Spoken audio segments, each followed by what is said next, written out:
SLBC ప్రమాదంపై మాజీ మంత్రి హరీష్ రావు చేసిన వ్యాఖ్యలకు మంత్రి జూపల్లి కౌంటర్ ఇచ్చారు. టన్నెల్ ప్రమాదంపై బీఆర్ఎస్ నేతలు రాజకీయం చేస్తున్నారని విమర్శించారు.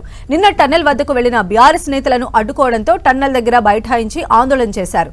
కాంగ్రెస్ ప్రభుత్వం నిర్లక్ష్యం వల్ల రెస్క్యూ ఆలస్యం అవుతుందని హరీష్ రావు వ్యాఖ్యానించారు.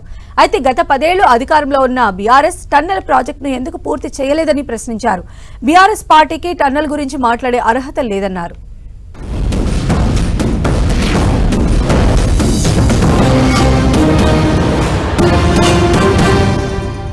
గతంలో నీటిపారుదల శాఖ మంత్రిగా పనిచేశాము, వారు విద్యుత్ శాఖ మంత్రిగా పనిచేసినారు. వచ్చింది ఎవరండి?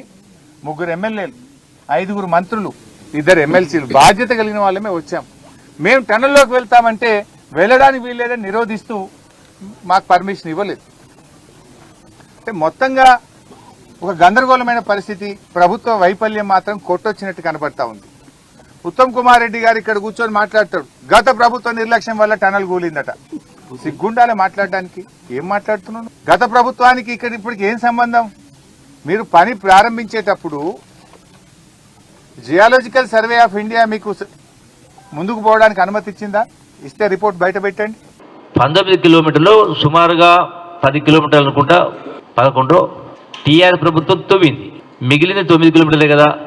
మరి 200 కిలోమీటర్ల టన్నులు కొత్తగా మొదలుపెట్టినవి చేయగలిగినప్పుడు కేవలం మిగిలిపోయినటువంటి 19 కిలోమీటర్ల టన్నులు ఎందుకు మీరు పూర్తి చేయలేదు అని నేను స్పష్టంగా కుండబద్దలు కొట్టినట్టుగా ప్రశ్నించిన.